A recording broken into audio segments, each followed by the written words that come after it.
everyone, James Numbers here, and welcome back to another episode of the Political Freedom Fighters podcast. In this episode, I have with you all here today a libertarian. I know, this is the first time I've interviewed a libertarian in a few weeks, so let's go. With that being said, this libertarian is running for Rockingham County Board of Commissioners.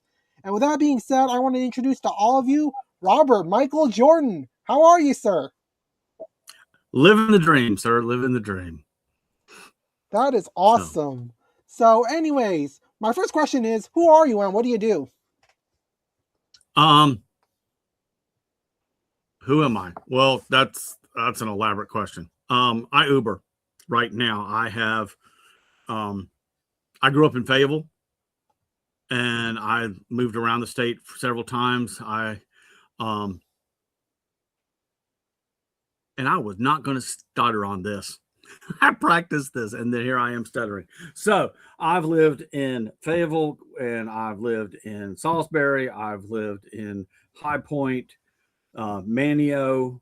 I lived in Myrtle Beach for a few years, and I live up here in Rockingham County in Eden for almost 30 now, or probably 30 years now up here. So, I probably said Salisbury. So. Alrighty. I've worked at, I went to college to do theater. I started that in high school. It was a passion of mine, to pay bills. I ended up working in grocery stores, and I worked in a factory for years. And for 14 years, I worked in a warehouse, and, which is when I started getting called Michael Jordan, because it was just easy to remember. There was such a high turnover there. And people have a problem, and I've been there forever. I'm like, if you have a problem, come find me, Michael Jordan. It's easy to remember because they just met a good 100 other people. They're not going to remember names.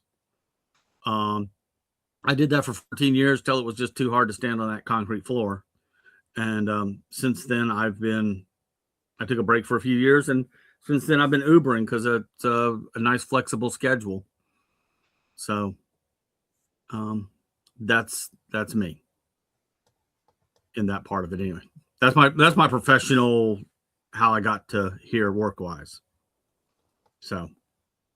Alrighty, fair enough. Let's go over your history.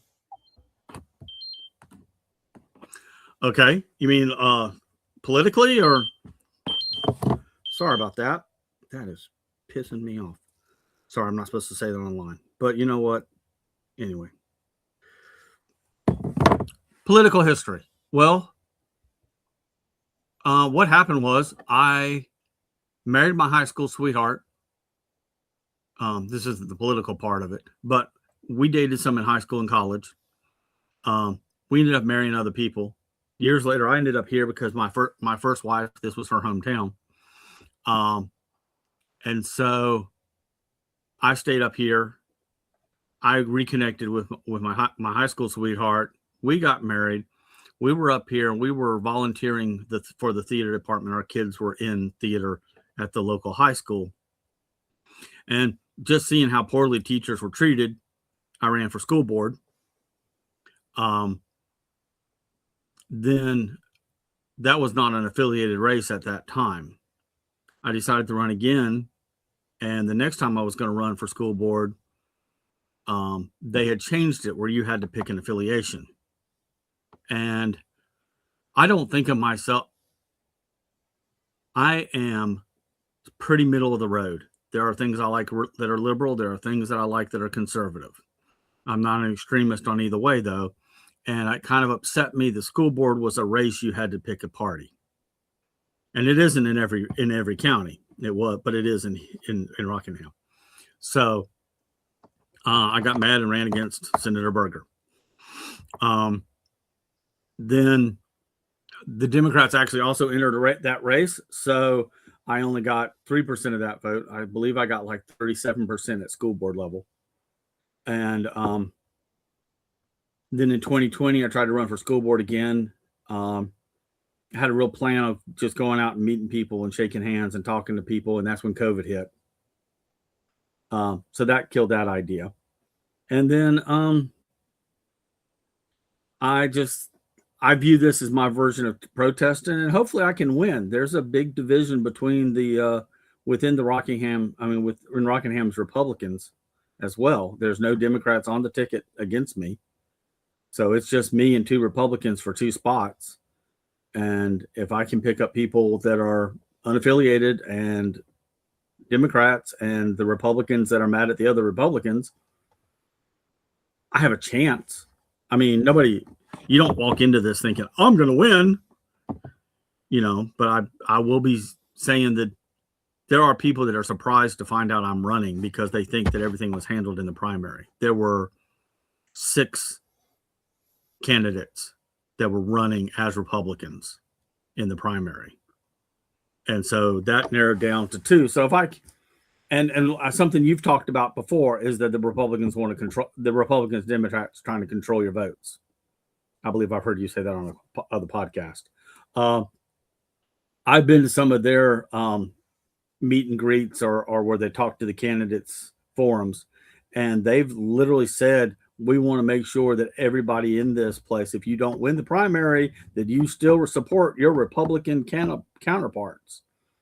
And I'm like, that's not telling you people who, that's kind of just telling a person who to vote for. That's not letting people make their own decision. So we'll see. And what's the worst thing I could do? Fail? That happens. There's a lot, not trying is a lot worse than failing. So, that help you any? Yeah, yes, it does. And before I ask you your thoughts on the major parties and in your competition, I want to know, what is the Rockingham County Board of Commissioners? It's a committee of 5 people that get together. Mostly what they do is handle the budgets, and they handle the so like once a year they have a retreat. They go and they sit down with the accountants, I think, and pretty much go through, these are what these different departments need. This is what they've asked for, and so forth. Periodically things come up and they're like, this department needs more for this, or they handle problems that step up. And okay, we have money for that and we set it aside. So that's a lot of what they do in that regard. They also handle the zoning. I apologize for that. They handle the zoning part, which got a lot of them in trouble because we had a amendment up here to rezone an area several years back that Senator Berger was very fond of, because that's where they were going to put a casino in. And they didn't say they were putting a casino in. At the time, it was all very hush hush. They just wanted it rezoned so they could make it commercial, as opposed to farmland. And a lot of the local citizens got really mad about that. So some people looked at it as a zoning issue. Some of them looked at it as we don't want casinos. And that put a big wedge within the Republican Party. Those are the 2 major goals that the county commissioners handle, is rezoning, hiring. They only hire like 3 or 4 people. And, but they handle a lot of the money that goes to where it's going, and for special projects and so forth. So there's a fair amount of things that can help get done because of them. I don't think do anything themselves. Everything has to be in conjunction with another group. Now, I have several ideas to help schools, but they'd have to I could help as a county commissioner, but I'd also have to have the support of the other county commissioners. I also have to have the support of a school system that says, yeah, that's a good idea, we should go forward with that. So it's being a team player, really, and trying to figure out and prioritize where your money should be going. So, does that help any? Yes, it does. So Okay. I guess I can ask you your thoughts on the major parties. What are your thoughts on the major parties? I have friends in both parties. I have good friends in both parties. My concern is that extremists have taken over in both parties, I know people that have been Republican that do not cover environmental issues. And I've heard them say that it wasn't that they didn't care about the environment. It's that anytime they put an environmental issue forward, their Democratic opponent would up the ante and always do more. So after a while, they stopped trying to campaign on it or even push it. So it's, I believe it was Nixon that said that the way to become president is you run to as far the right as you can until you get the nomination, and then you try to run as far to the center as you can to get elected by everybody. Excuse me. So I think that the extremes have taken over a lot of the two parties now, and I've seen things happen that were not discussed on a basis of bipartisanship, because that's almost a bad word amongst them. There was it looked fishy at the time. There was a acreage of land near a river here in Rockingham County. It ended up getting turned into a hunting reserve by Senator Berger. And I remember talking to a Democrat about that, and I was like, that's kind of upsetting because it seems like he's making money off a friend of his making money. And the Democrat at the time said, yes, but we're glad with this because the original plan was they were going to turn it into a trash dump, and it was right by the river, and we didn't want to dump there. But at no point in time was anything ever discussed about being bipartisan or both sides agreeing that this was a better choice or anything like that in the news. It was just talking to people that said, oh, this was a better issue than y'all let it sound to be. It sounded very partisan. It sounded very, we support guns, not, hey, we're trying to keep trash out of the water. Which, there were people that were giving Senator Berger grief because he supported people that were Democrats. And do not get me wrong, me and Senator Berger have had our problems or discussions. I mean, I'd be shocked if he even remembered who I am. But the fact is that you have people that give you grief if you go across the party line. Libertarians don't, I'm not saying they don't care. They're not going to notice, I guess is the way to say it. So, and to be fair, most libertarians don't even know who I am. I would be shocked if they remember me. So I do recognize a few of the people from your podcast because I remember Travis Groot and the other gentleman I can't remember who's running for the House. Sorry, his name just eluded me. I'll probably remember it after I hang up with you 5 minutes. But that's how names flip sometimes. And that's another reason I'm running as Michael Jordan, because I'm awful with names. I assume everybody else. If I tell somebody now, hey, I'm running for this, my name is, they're going to forget. And so it's a lot easier to remember Michael Jordan than anything else. So. Yeah, that's pretty awesome with the Michael Jordan part. Anyways, let's go over your competition. Let's go over the two Republicans. Let me see if I can find them. It's Greg Ziegler and Kevin Southern. And Kevin is a former sheriff's deputy and did investigations and so forth. Greg has a business. I don't remember exactly what the business is, but he's a business owner. And I do think that that's their perspective. They have both been endorsed by Sheriff Page, who beat Senator Berger in the primary by 23 votes. And I think that even made national news as close as that race was. But they've both been endorsed by Sheriff Page. They are going for two things. One, they don't want to raise taxes. They want to go a revenue neutral tax. So you're not raising taxes on everybody. Love that. I love not raising taxes. I agree that's the way to go.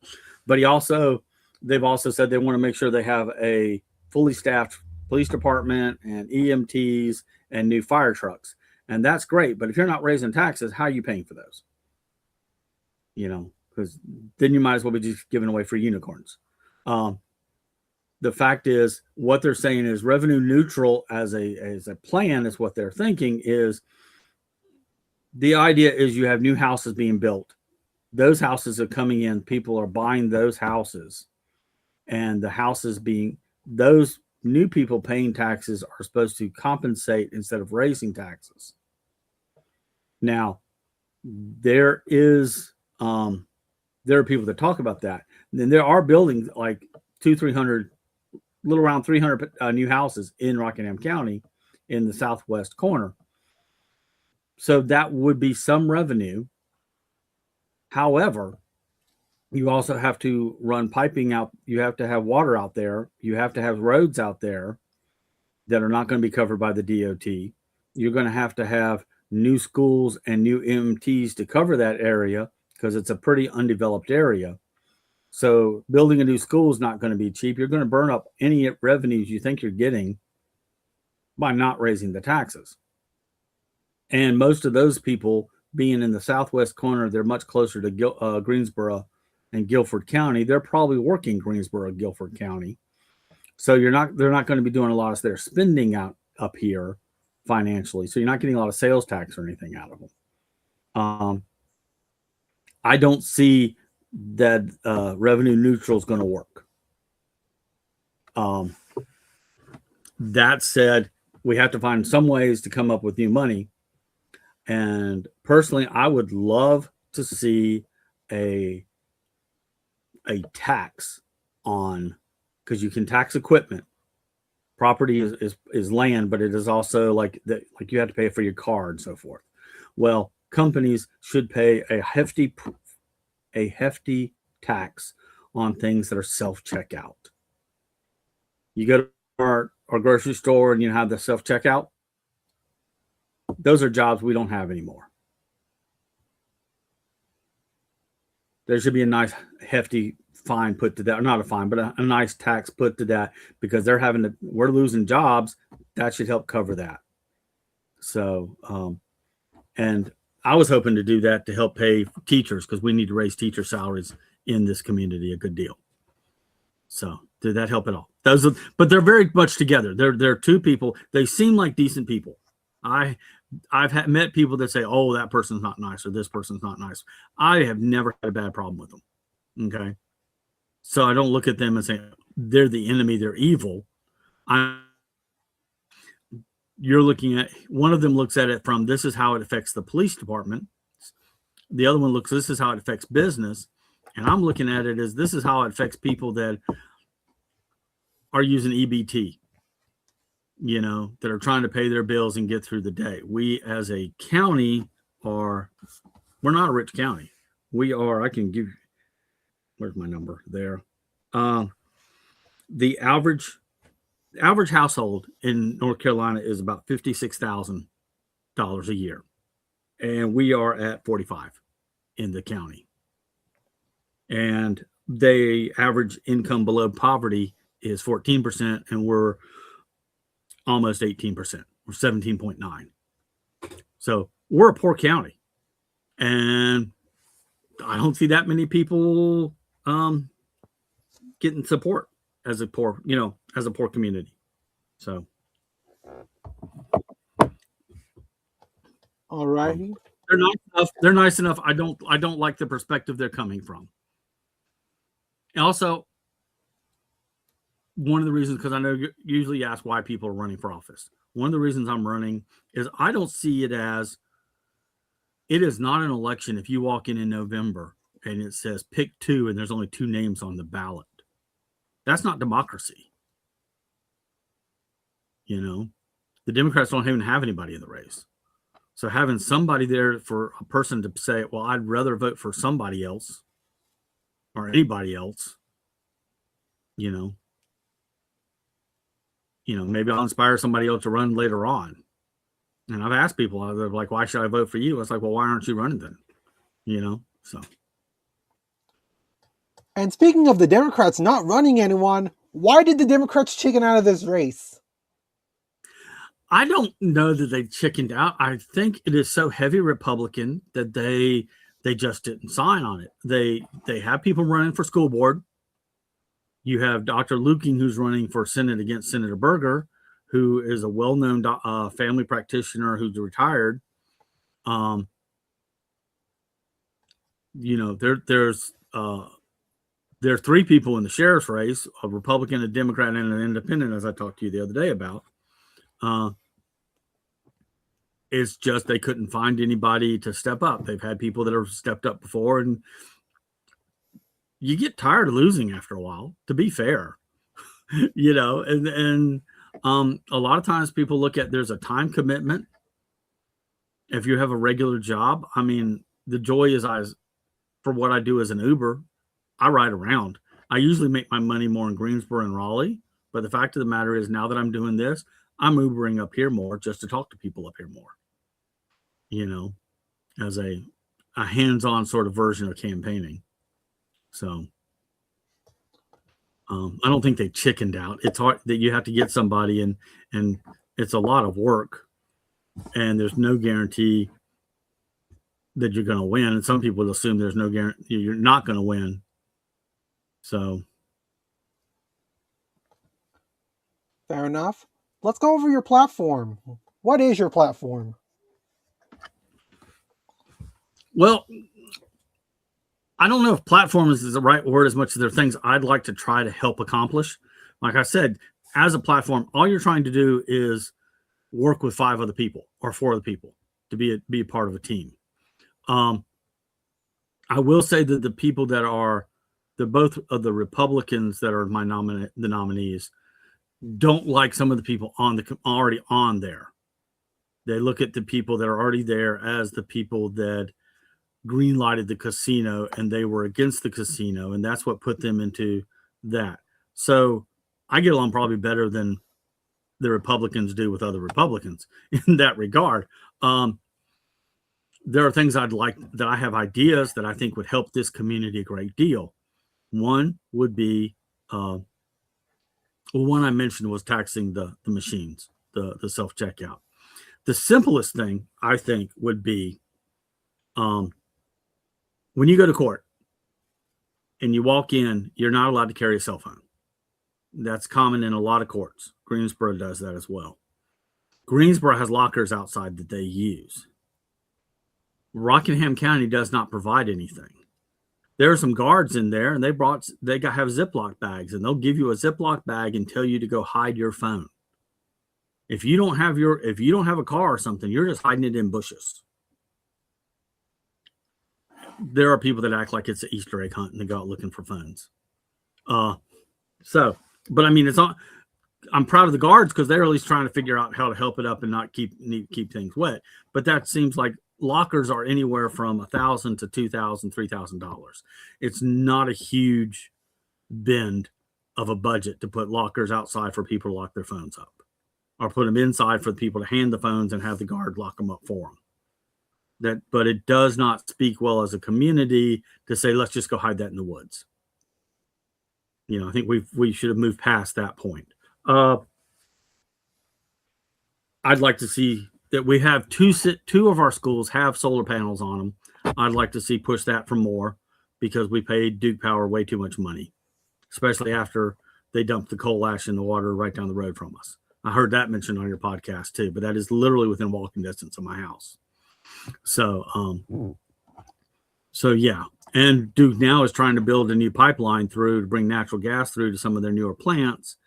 And I'm upset with that, but that depends on if anything happens there. I don't know if I'll be able to affect that or not if they've already got that property locked down. I would like to see, we have a shortage of teachers.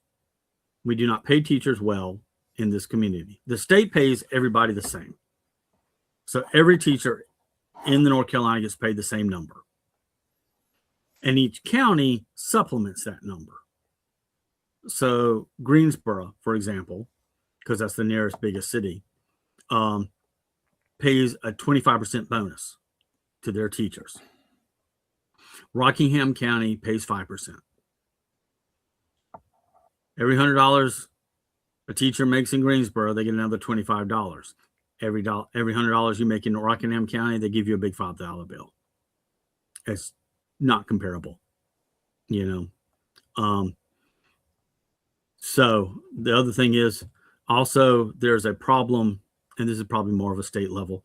The schools, if you send someone to a charter school or a private school and they're there for a few weeks, and then after those few weeks, there's a set number, I believe it's 2 weeks. After 2 weeks, if the school does not like that student, they can send them to back to public schools, but they get to keep the money that they were paid for the year to take care of that student. And you turn around and that needs to at least follow students, and that money needs to go where the students go. And I've heard the Republicans say that they're still for schools of choice.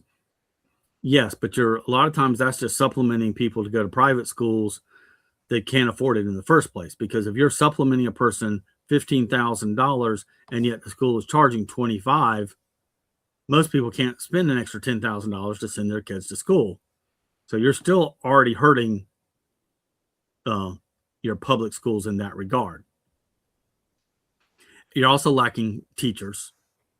And one of the things I'd like to do, we have several schools up here that have closed down that are just empty lots, or lots with with schools that are empty.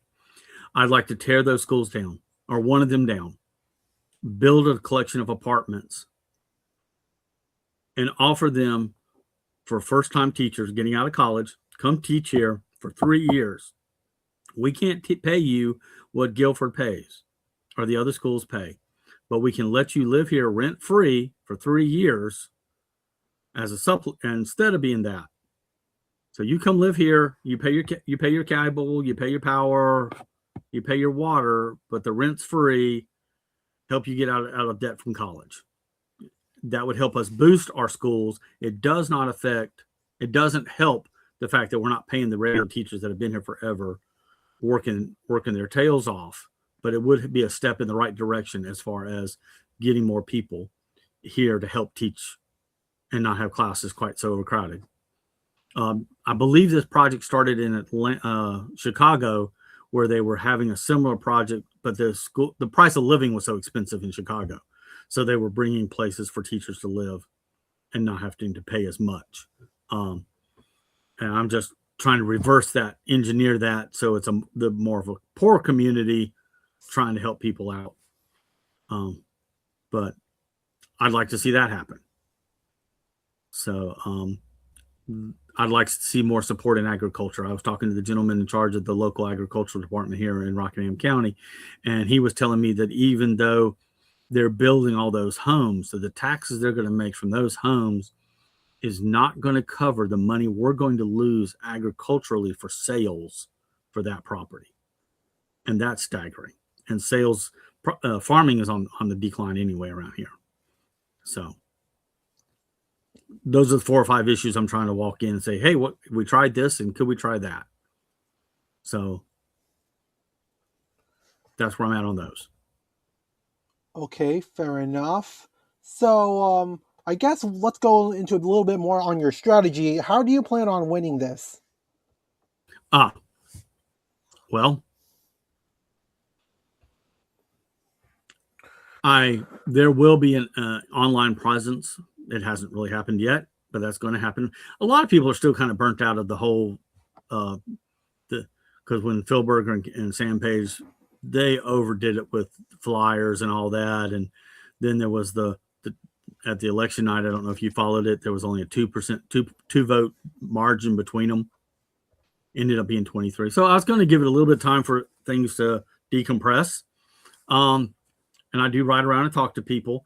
There's a voter roll of who voted 4 years ago, because you're more likely the people that vote in the midterms to vote. You don't need to go to everybody. You need to go to people that are going to show up and vote.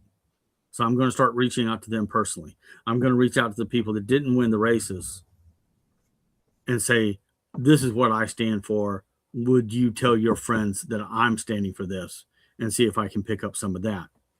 The Democrats have been nice enough to invite me to a few of their events, and I've spoken once or twice since they don't have a candidate.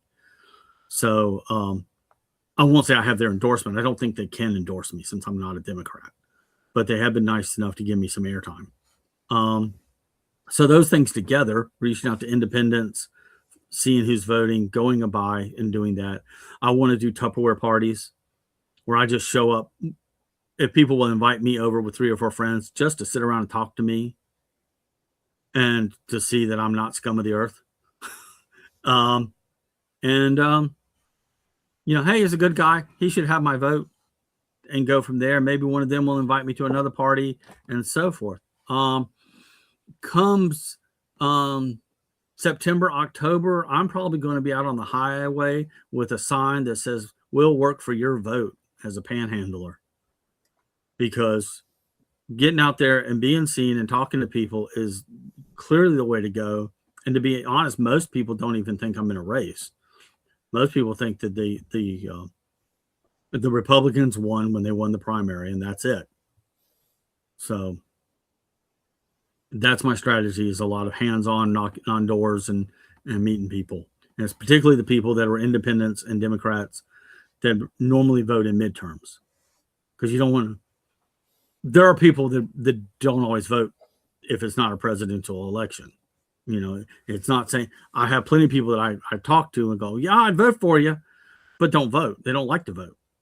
If it's not the presidential race, that's the one everybody follows. Whereas a lot of the stuff that happens more that affects people's lives is more on your local level. So that's my strategies right now. The only other thing I'm going to do is when I get Facebook up and running, there'll be little snippets where I talk about each idea and feedback from them. But also, I don't want to write out the idea of a few things that are comedy, Southern comedy, every now and then a music video. The fact of the matter is, before you were born, there was a TV show called The Monkees. Did you ever hear of this? No. Okay. Well, it was kind of like a spoof on the Beatles.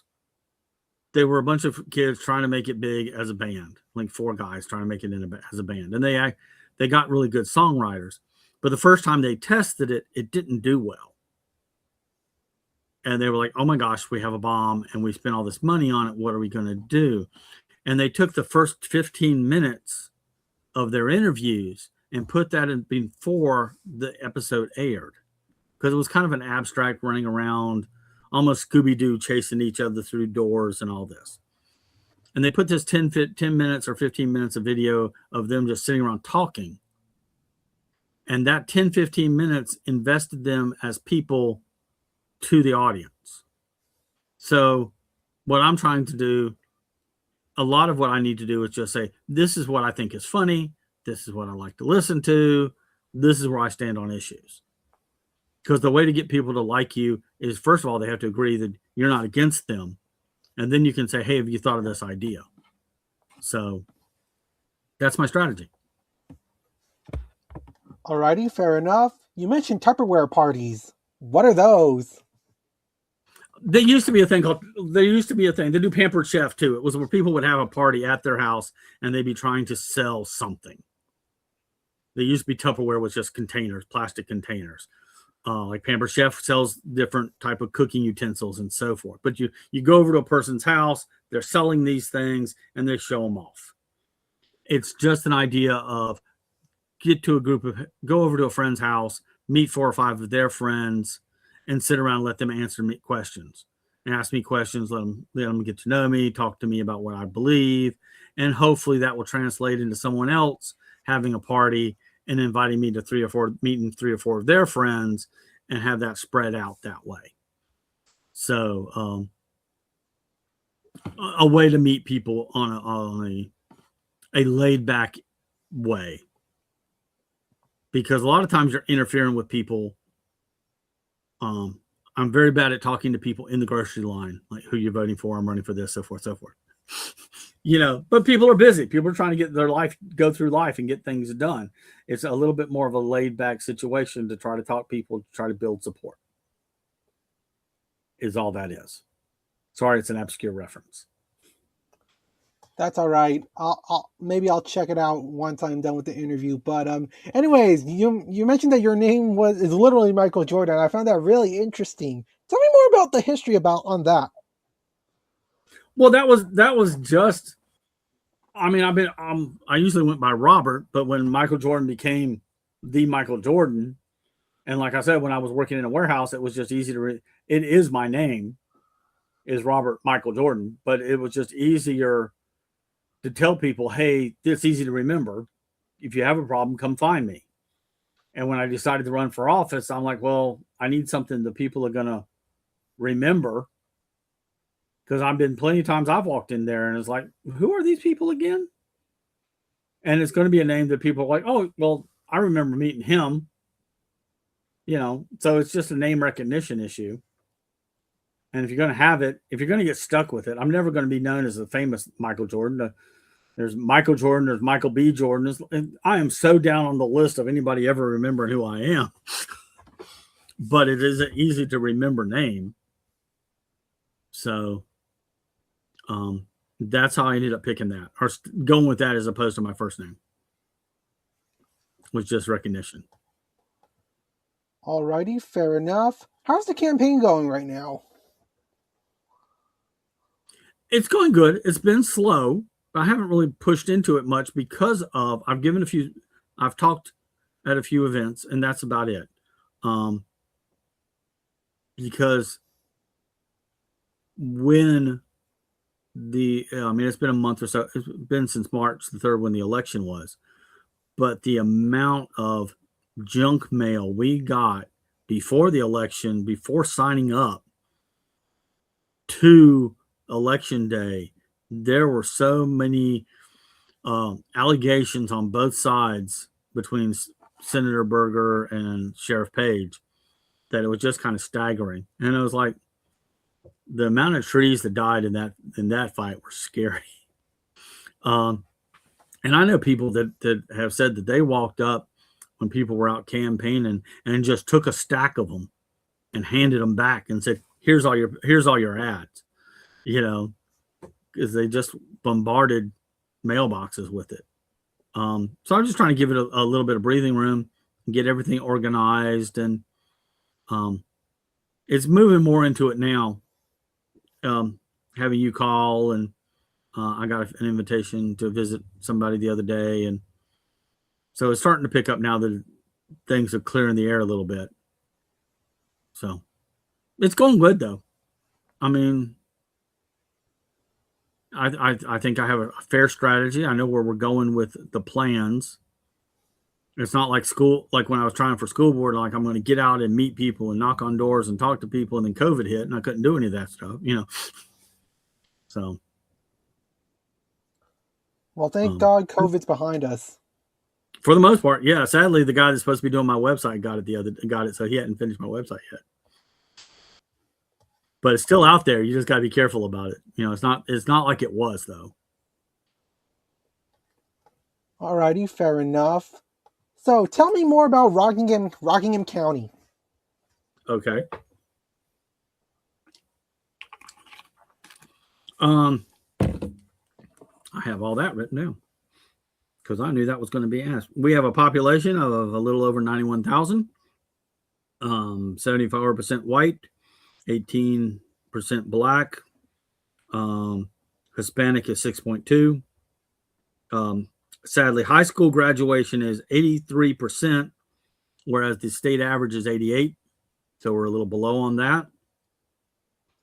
College graduates are only 15%, rounded down, and the average for North Carolina is 32. So a lot of the people around here don't get to college or finish college. The median income is $45,000 as opposed to the $56,000, which I've mentioned earlier. And the poverty level is 17.8 or 17.9. So almost 18% of the people in the county are at the poverty level, or close to 20%. 18% as opposed to 14% for the state. So we're not a wealthy county in that regard. And valid for reason for the Republicans to say they don't want to raise property taxes. A lot of people around here can't afford property tax raises because they don't have a lot of money.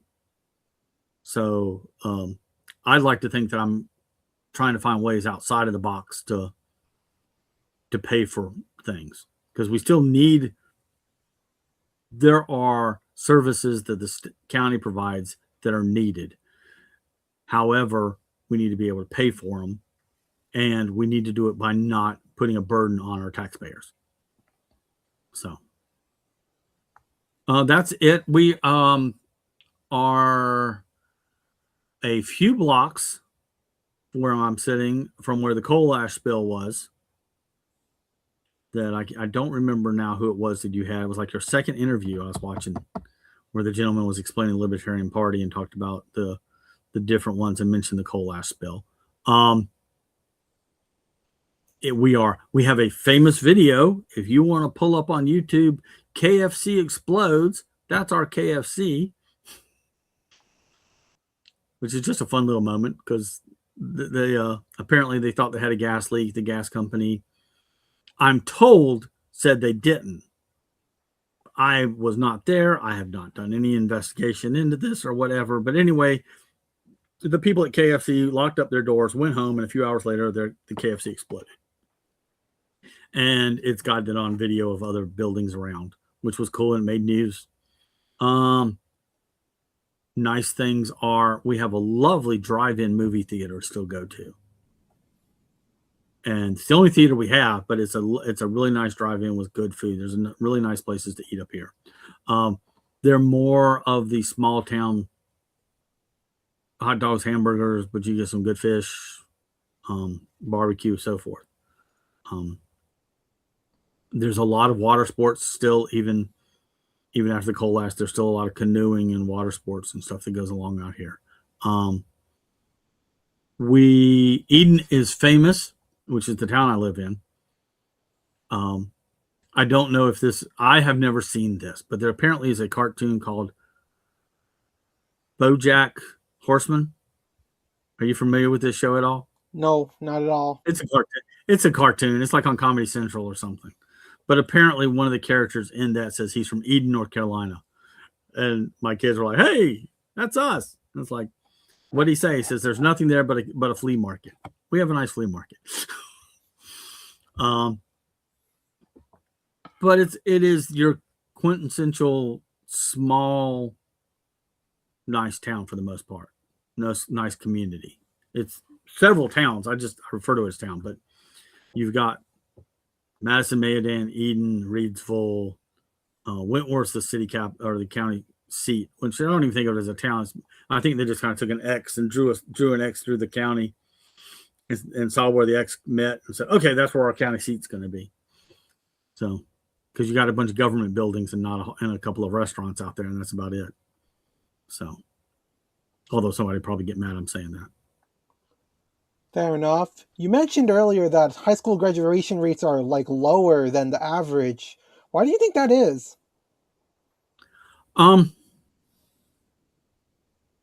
I think it is that you have an overstress on teachers, that they don't get the support. I know several of your other people have talked about how it is hard. A lot of kids are not all, you can't put them all in the same boat. And if you don't have the money or the ability to give special help to people, they're going to fall through the cracks. So you have a lot of that happening around here. During COVID, there were places they would close. They like, oh, well, we're going to teach from home. There are people around here that did not have internet connections, that would have to take their family. If they had kids in school and they had kids in preschool, they'd have to go and sit outside the library that was closed so they could use the Wi-Fi to teach, to be at classes. It's I do not put that on teachers at all. I put that on the stress that there's not enough of them. So it's hard to see the people that are working hard and not getting able to accomplish what they'd like to accomplish. The lady that's doing my treasury, or as my treasurer for the campaign, is a teacher I used to help here. She's moved to another county now because it's closer to her house. But I've seen that you have people that you have parents that don't care that much. I mean, that's a sad truth, and I might be pissing people off, but that's going to be part of campaigning too. There was a night, the lady that ran the theater, she had a banquet for the kids at the end of the year. One year, I ended up giving 3 kids, me and my wife gave rides to 3 different kids home because their parents couldn't be bothered to come get them. And so,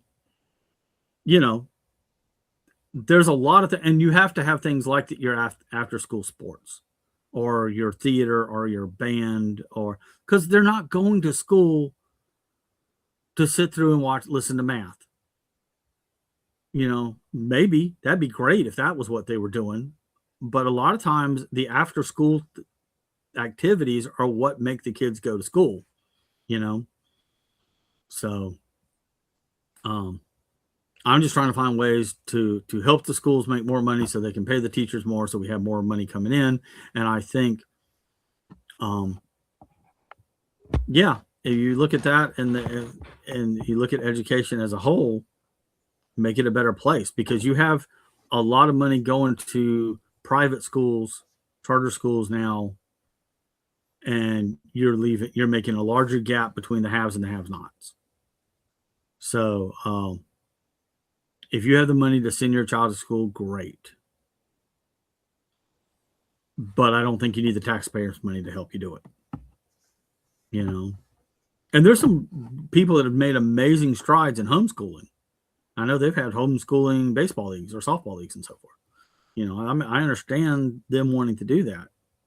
So, because it is easy to say, have lofty goals and talk about it should be this and it should be that.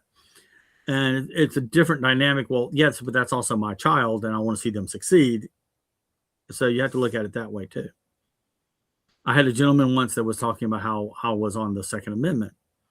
And as a libertarian, I'm very pro Second Amendment, as I imagine all your libertarians are. But I did point out, I was like, look, and this was a person who was a very pro Second Amendment as well.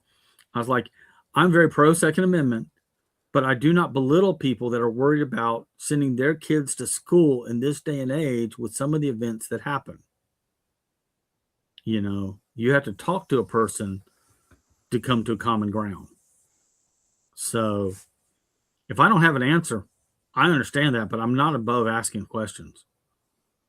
And mostly what the county commissioners are going to do is trying to assign help to people to get them money. And hopefully find good projects and ways to cut money that's not going to hurt people.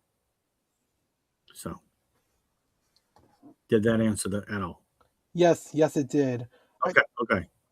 I guess my next question for you is, you mentioned that Rockingham County's college graduation is only like 15%, but you also mentioned that the state's college graduation rate is around 30%-ish. Why is the state so low in general? That seems surprisingly low. Well, that is 35% of the people that graduate college. It's not that they didn't graduate. It's how many of those people didn't go to college. How many people aren't getting into college in the first place? How many of them are going to getting trade skills? We have an amazing community college here. I don't know that they count as graduating college if you go and you get your degree in plumbing or welding or so forth, if you don't get the degree, so it's just a percentage of that. It also takes in the elderly, and percentages are just percentages. You can sit there and they talk about how you want to cut. Someone was talking today about you can say, we're going to cut emissions by 50% in new cars. Well, emissions have been coming down so much that an emission cut of 50% might be 1 point in on another scale. It's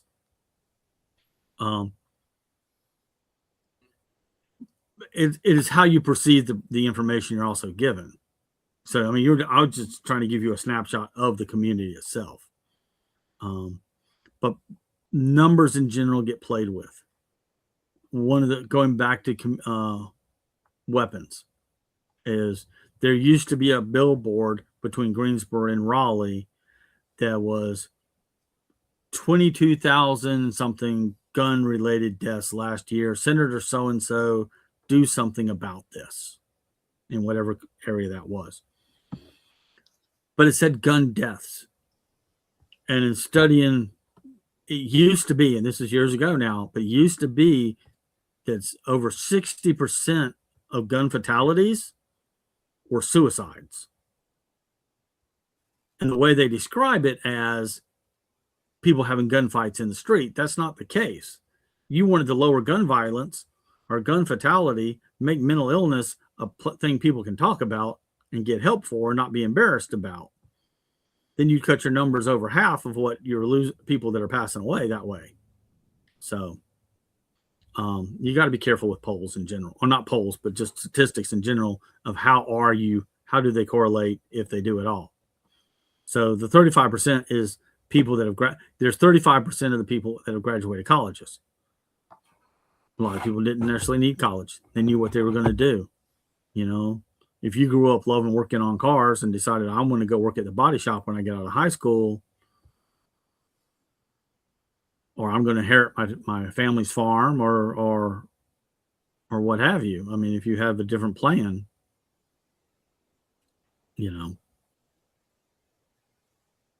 So I don't know if that answered your question at all.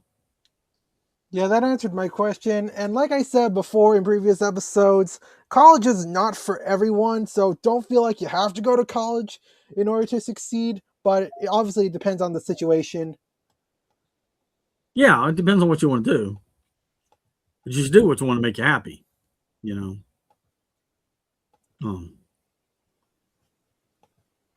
So, I mean, I have numerous friends that have gone to, I went to college. I didn't graduate. I ran out of money. And that happens a lot. But I know plenty of people that have good livings. One of my favorite stories growing up, or from high school, was there was a janitor in a Catholic church, and there's a name for him, and I cannot remember what it is. I apologize for that. But they got a new priest, and the priest called him up, said he'd been there for 20 some years, and this is like 18th century England. And he's like, I understand that you can't read or write. He goes, no, sir, I never learned that. He goes, well, we're going to have to let you go. Here's a severance check, or here's your money. We won't make sure we have a certain level of literacy within the church. So he goes home and he's depressed, and he's like, I think I'm going to get me a pack. I'm going to smoke some tobacco. So he goes to look for a tobacco shop, can't find one. Then he wanders around several other boxes, and London streets are huge. So he's like, well, there's no place to smoke around here. So he goes home, he tells his wife, I got fired. Then he's like, but I think I'm going to open up a tobacco shop. So he opened up a shop. In 10 years, he has 10 shops, and he's doing well for himself. And he's got accountants and lawyers working for him and so forth. And one day, one of the new accountant or lawyers comes in and says, sir, I need you to read over these documents and sign them so that I can, do whatever it is he needs done. He goes, I can't do that. He goes, what do you mean? He goes, they're basic forms. And he's like, yeah, but I can't read. He goes, oh my gosh, sir, a man of your stature, of your success, imagine where you'd be today if you could read and write. He goes, yeah, I'd still be the janitor at the Catholic Church. So, it's a funnier joke when you laugh, by the way. Fair enough. Let's see here. I guess since we still got some time left. Sorry about that. No, that's all right. That's all right. What's your you're trying to get through an hour, so. Yeah, no problem. What's your favorite food? Oh, that's a good question. Because I usually go with styles. fast food is, there's pizza, and I love a good cookout burger or a barbecue. Oriental, usually like a steak or chicken, fried rice type is amazing. Oddly enough, junk food, Christmas food, dips, and like your Christmas stuff or beef log and things like that. I do a fair amount of those. Oh, libraries are a wonderful place to meet people too, because there's a lot of events that take place in libraries. You're talking about campaigning earlier. Find things you like to do and go to them. I know my something growing up, I used to love board games and so forth. And I've heard that the libraries have a board game night and several other things going on, and reading and so forth, and writers groups and so forth. So going to those events to meet people that you have already have a built-in common goal with. Mr. Ziegler, I know, is quite active in his church. I know people that go to church with him, so I would be shocked if any of the people at that church didn't vote for him. So food. I like food. I'm not a big seafood fan, which is odd because I've lived at the beach for many years in different places.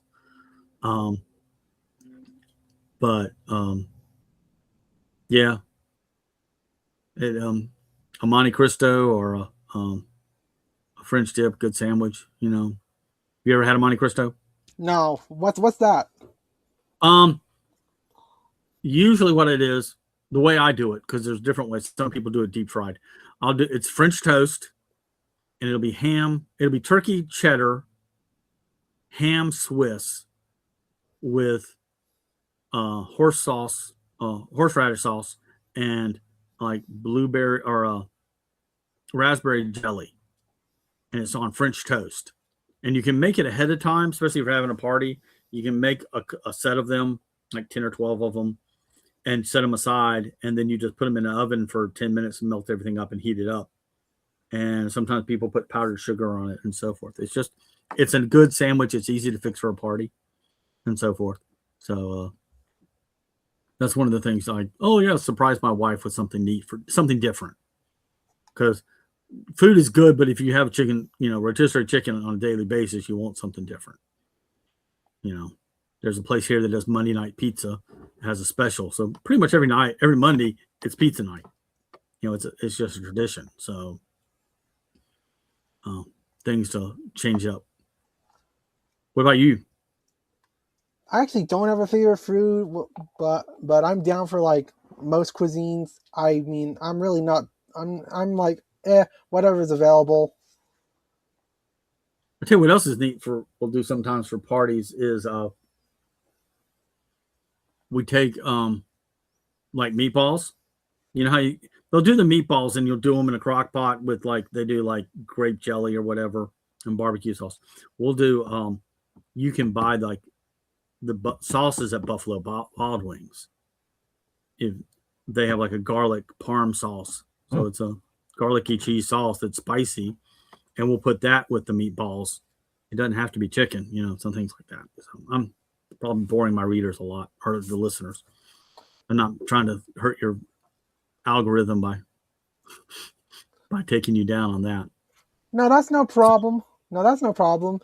I guess my next question is, I've never really asked this before, but what was the craziest thing you've ever saw? Oh, you mean in life or just as an Uber or what? Just in life. Craziest thing I ever saw. I have to come back to you on that. Craziest thing that ever happened to me is I've been hit by lightning twice. But I didn't see it. Once, the second time it happened, I had headphones on a computer, and it didn't even bother the headphone. It didn't even bother the computer. It just shocked me. But I'd been spending 10 years or so walking around saying, I'm not worried about lightning. It's never going to happen again. The first time it happened, I was living at Myrtle Beach, and this is before cell phones. There was a going into North Myrtle Beach. When you go into North Myrtle Beach, there is a golf course with a water tower that looks like a golf ball. By the pool, they used to have phones, courtesy phones by the pool. And I went to call who ordered the pizza and found out it was a fake thing. It's the middle of a thunderstorm. There's no cell phones back in the day. And I remember thinking, I'm on the phone with the store and thinking, oh, the lights are back on because all the lights just lit up. And then the phone felt like it exploded in my ear. And I woke up, I was like 5 feet away from the phone. So I rolled around a while, and it's like, no one saw this. There's no one's going to come help you. You need to get yourself up and get in the car. So I went up. I got myself up, got to the car, went to work, told him I was going home. As the short end of the story, he got me to drive one more pizza, and then I'm like, I'm going home now. Bye. You can fire me if you want, but I don't think you will. So I took like 3 days off. So, and I still have a little bit of trouble hearing out of that ear. But that's the wildest thing that ever happened to me. Wildest thing I've ever seen, though, is a hard one. I get some interesting rides. You get celebrities sometimes, or near celebrities. I had a lady once talking about how it was a very motherly comment. I was picking her up in Greensboro, taking her to Winston-Salem. She had 2 sons. One of them was to wedding photography, and the other one taught movie making in New York. And the one in New York had been up for an Academy Award for, I think, directing a documentary or something. I never saw it. It was I remember the movie's called White Tiger, and it was something about social classes in India, which did not sound like a fun rom-com, But I remember saying, you must be very proud of your son. She goes, and she said the most motherly thing was, I'm proud of both of my boys. And I'm like, oh, that's a good mom comment, I've had college basketball players and so forth get in the car. I've had scary people get in the car that are talking about drugs and all that in the car. And oddly enough, the scariest person that did that was so polite to me. He was talking to his friends on the phone about committing crimes. And if I said something to him, it's like, oh, no, sir, it's the next turn up. But he always directed me as, yes, sir, no, sir. Despite how gangster he was sounding in the car, which I thought was, he still got a 5-star. So,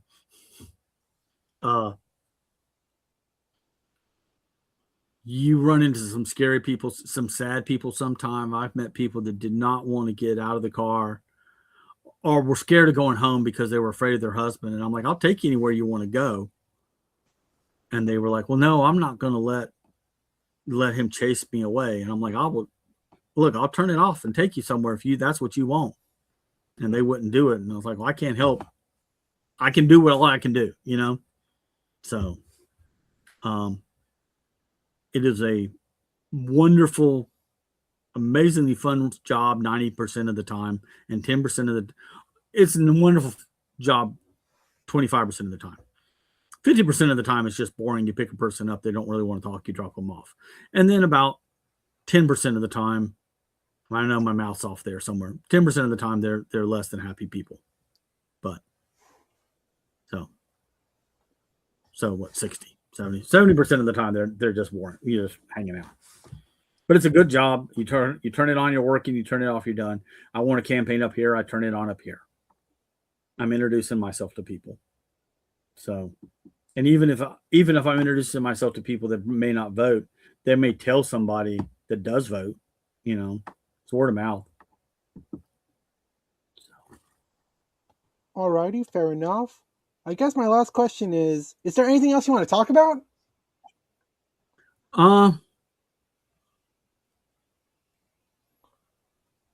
I would say that anybody listening to this, that the local races are more important because those are the ones that affect you the most. Those are the ones that affect you on the day-to-day, what's going on in my community. Now, there are a lot of things at the state level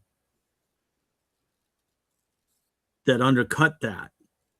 I know there's a big problem now because there's the data centers are going up around North Carolina, and that the state has built in buffers so that they don't have to pay utilities and so forth.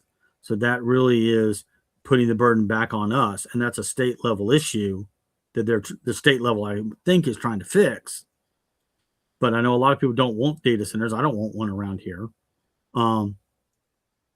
But I think most libertarians look at the government as the bad guys. I like to think that there are good people, there are bad everywhere you go, and there are idiots everywhere you go. That doesn't mean they don't mean well. Some of them. But you also have to look at who is manipulating what, who's telling you stories. And but locally you have more influence because your votes matter more in a race that is going to be decided by 30 votes than the presidential race that's millions versus millions. You know, it's like, oh, it doesn't matter. Well, on the local level, it matters a lot. You know, Mr. Ziegler, as I mentioned earlier, is running again because I think he did not win. He ran 2 years ago and he didn't win by 32 points. He lost in the primary. This time he's won the primary, but a handful of votes and the local level, know who you're talking to, know if you agree with these people or not, know how sane they are, because some of them aren't. You know, or they're find people that crazy matches you're crazy at least. So the other thing I'd like to say is if you're listening to a politician, and you agree 100% with that politician, one of you is lying. Either you're lying to either the politician's lying to you or you're lying to yourself. I'm happy if you agree with 80% of what I say and think I'm a decent person. I'm good with that, because I don't expect anybody to agree with me 100%. And as someone once said, as a rule, humans, if you ask a human a question, you could ask 3 humans a question, you'd end up with 6 answers. Because half the time they change you change their idea halfway through it. So I'm willing to listen, and I'm hopefully learning, and I hopefully can bring things with my experience as just a regular working class person. And also, I don't like the idea of people just saying, well, the race is over, the Republicans have won. So, is there any other questions I can ask, or you would like to ask? Yeah, you actually mentioned AI data centers, and I've never really talked about them before. So, what are AI data centers, and why are they bad?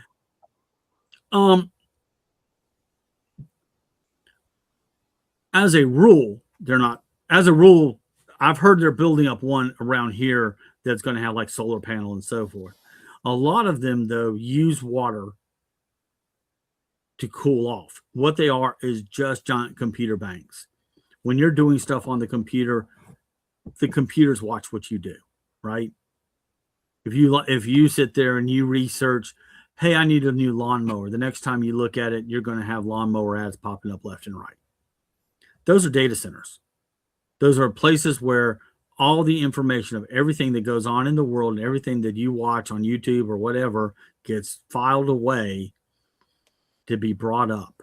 I pull up your channel, I was watching yours, I'm starting to get other political channels. Data centers are the ones that are just keeping track of this person's watching all of this.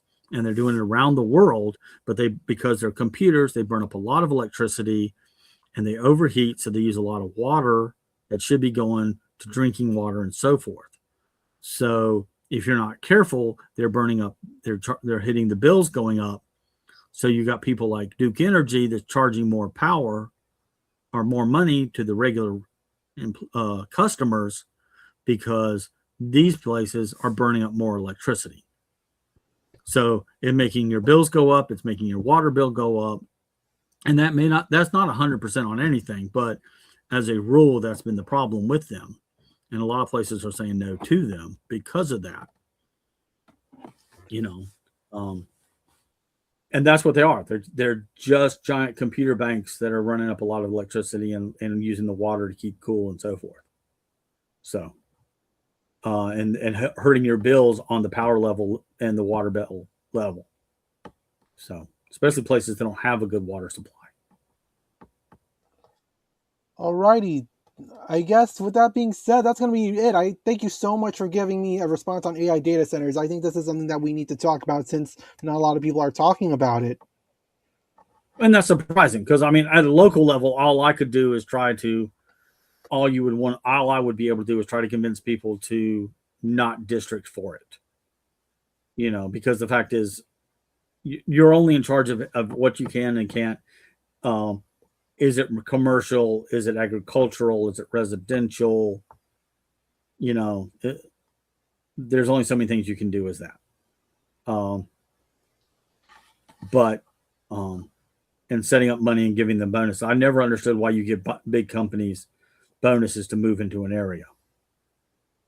You know, I love they're putting a new factory near here, and they said that the average income is going to be $65,000 a year, which is a whole lot better than what we make here now on average for the community. But an average is an average. It's not telling me what the bottom pay is. If you're paying your CEO $2 million a year, well, yeah, if you pay everybody else dirt, that might actually add up, you know. So it's an average is, I know how bell curve works, you know. So, anyway, I want to thank you for this. This has been very helpful. I've enjoyed watching your other videos. In watching them, I was trying to be a good interviewer. So, and have stuff ready for you. So I hope I pulled that off to some extent and wasn't putting you to sleep or anything. No, you pulled it off really, really well. And I want to thank you for that. You're welcome. So anyways, with that being said, everyone, I hope you all have enjoyed this video. If you all have enjoyed, please hit the like button down below. Type in a comment for any suggestions you may have. Hit the subscribe button and hit the notification bell so that way you can be notified on any new updates coming up for the podcast. And with that being said, I hope you all enjoyed, and I'll see you all later.